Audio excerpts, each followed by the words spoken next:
Bom, vamos fazer só mais um exercício. E esse exercício é muito importante para a gente perceber como o método de Lagrange é muito mais poderoso do que só o método de Newton. Problemas complicados mostram todo o poder do método de Lagrange. E esse exercício número 8 da lista 2 é um caso típico, em que usar a mecânica newtoniana é bem mais trabalhoso. Vamos ver. O exercício é o seguinte, né? Vocês têm a lista aí, vocês podem acompanhar também no papel ou no site do Google ou sala de aula. Vamos lá. Então a gente tem lá um bloquinho de massa M que vai deslizando sem atrito, descendo por essa rampa, por essa cunha, que que tem massa M e ela tem um ângulo alfa com a horizontal, né? E a cunha, por sua vez, ela pode deslizar sem atrito ao longo do eixo X. Ela não é uma rampa fixa, é uma rampa que está totalmente livre para deslizar no plano XY, ao longo da direção X, na verdade, tá? Ao longo da direção X. Esse problema é possível de ser resolvido com a mecânica newtoniana. Eu vou fazer isso agora, tá? E no próximo vídeo a gente vai usar a mecânica lagrangiana para vocês verem como é mais fácil. Então vamos lá, para resolver com a mecânica newtoniana, que está o problema representado de uma outra maneira, né?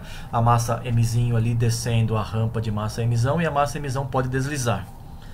A gente vai começar a resolução desse problema usando a mecânica newtoniana. O que a gente precisa fazer na mecânica newtoniana? Isolar os corpos e determinar as forças que agem sobre esses corpos. Aqui nesse diagrama da massa mzinho, a gente tem as forças representadas aí, o mg, a força peso para baixo, mg, e a reação normal que a cunha exerce sobre essa massa. Quando não existe atrito, as forças de reação são sempre normais à trajetória, né? Então a cunha está representada aqui em linhas tracejadas, né, formando o ângulo alfa com a horizontal, e a massa m está deslizando ao longo dessa linha e a normal está perpendicular a ela. Usando aí a geometria, o que você conhece de geometria, você pode identificar esse ângulo aqui também como alfa, é o ângulo que a normal faz com a vertical. E a gente vai decompor as forças na horizontal e na vertical, tá? Por que isso? Por um motivo simples, porque eu preciso determinar todas as forças e acelerações com base em um referencial inercial. E eu tenho uma aqui fácil, que é esse referencial OXY, né? Esses dois eixos coordenados, OX e OY, ficam fixos no espaço. E, portanto, ele é um referencial inercial, né? Qualquer outro referencial que acompanhe a cunha, se eu fizesse um referencial preso aqui à cunha, isso deixaria de ser inercial, porque a cunha está acelerada. A gente vai ver que existe uma aceleração da cunha e esse referencial deixa de ser inercial, tá? Então a gente vai trabalhar sempre no referencial OXY. E aí a gente vai precisar escrever as forças nas direções X e Y. E pela segunda lei de Newton, essas forças são iguais à massa vezes a aceleração em cada direção. Quer ver? Então vamos lá. Vamos começar na direção X. Vamos decompor as forças na direção X. Na direção X, a gente só tem a projeção da normal. Normal seno de alfa, apontando no sentido contrário ao do eixo X. Então, no eixo X, na direção X, a força é menos n seno de alfa. E isso tem que ser igual a m vezes a aceleração na direção X, que é o x dois pontos, certo? Então, menos normal seno de alfa é o mx dois pontos. Isso já nos dá uma equação, a primeira equação. Na direção Y, a gente tem a projeção da normal, normal cosseno de alfa, menos mg, menos o peso, igual a m, a aceleração na direção Y, que é o y dois pontos. Tem mais uma equação. Então, isolando o primeiro bloco de massa mzinho, a gente tem duas equações e aqui a gente tem três incógnitas, né? X dois pontos, Y dois pontos e a normal n. Três coisas que a gente não conhece, né? A gente conhece o ângulo alfa da cunha, conhece a massa do bloquinho descendo e só isso, né? O resto a gente não conhece. A gente precisa agora isolar o outro objeto do problema, que é a própria cunha. Aqui está representada a cunha em linhas tracejadas, né? Nessa cunha estão agindo o seu próprio peso, mg, lá a partir do centro de massa, mzão g, né? Que é a massa da cunha mzão. Tem a reação do chão, a reação do solo, de onde a cunha encosta, né? Onde a cunha está encostada. Estou chamando essa reação de R. E aí, usando a terceira lei de Newton, tem uma reação normal aqui que vem da massa, de mzinho, agindo sobre a cunha. Se a reação da cunha é uma força N perpendicular à cunha, existe uma força igual e contrária agindo sobre a cunha por conta do bloquinho de massa M, certo? Então está aqui representada a reação da partícula de massa M. Tudo bem? Esse é um ponto chave na hora de você interpretar as forças agindo sobre as partículas em um movimento usando a mecânica newtoniana, tá? Então veja que não é simplesmente a força-peso mzinho g que está agindo sobre a cunha.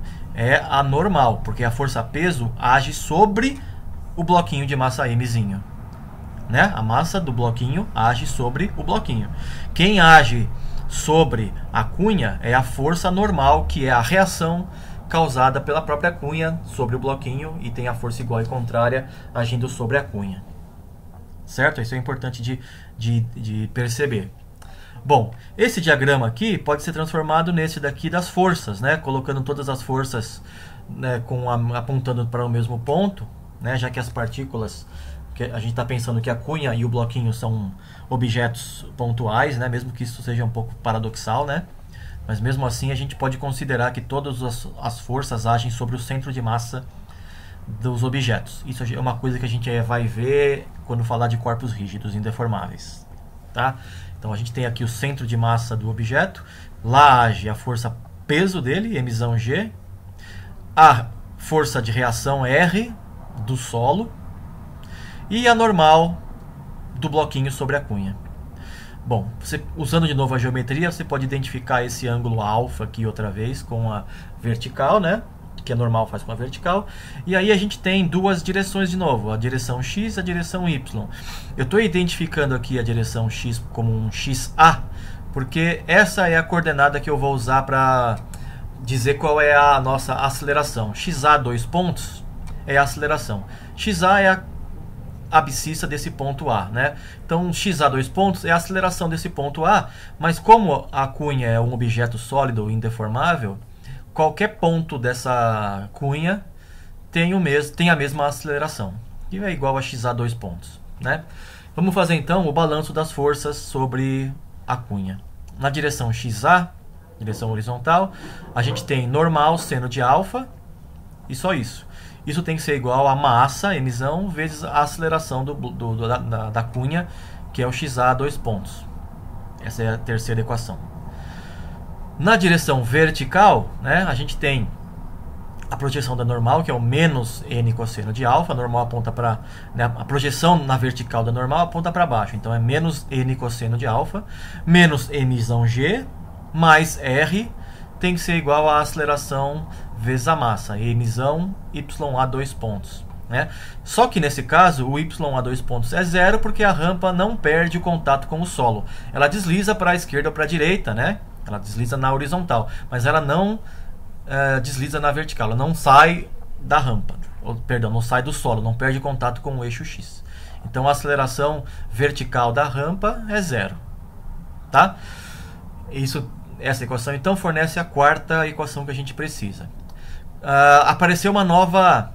Apareceram duas novas variáveis, que é o xa 2 pontos e a força R. Né? O ya 2 pontos também é uma outra variável, mas eu já sei que ela é zero, então essa daí não conta. Então, se a gente fizer a contabilidade das variáveis que a gente tem aqui, das incógnitas, né? Lembrando que nas duas primeiras equações eram 3 incógnitas, era o x 2 pontos, y 2 pontos e a normal n. Agora a gente tem mais duas, que é o xa 2 pontos e a normal r. Então são 5 no total. 5 incógnitas, mas a gente só tem 4 equações por enquanto. né, que são essas aí indicadas de 1 a 4. Falta uma equação para a gente fechar um sistema de 5 equações, 5 incógnitas.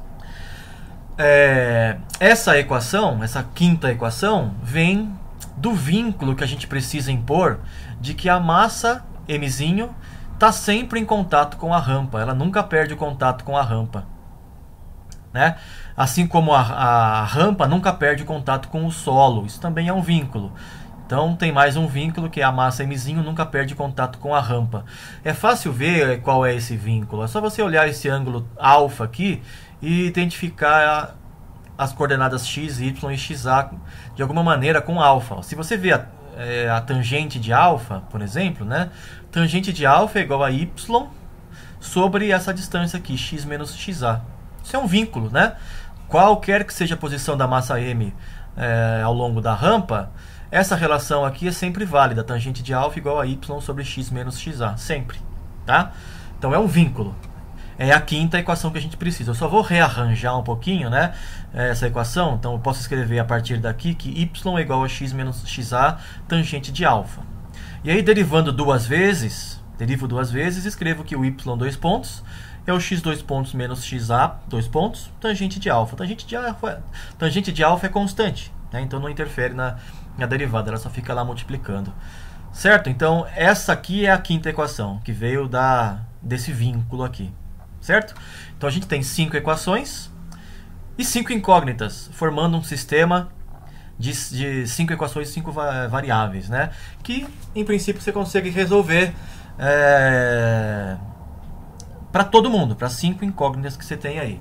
Eu não vou ir pelo passo a passo, mas ele está aqui indicado. Eu não vou falar passo a passo isso daqui, porque isso é álgebra, simplesmente. É você tentando resolver um sistema de 5 equações com 5 incógnitas, de uma maneira que simplifica a sua vida. Então, quem tiver interesse, dá uma olhada aqui, ou tenta fazer, né? Tenta resolver o problema em casa, ou dá uma lida nessa segunda parte desse vídeo, para ver como eu cheguei na aceleração da rampa, que é essa aqui que está aqui no final, ó. A aceleração da rampa é essa expressão complicada que está aí embaixo, tá?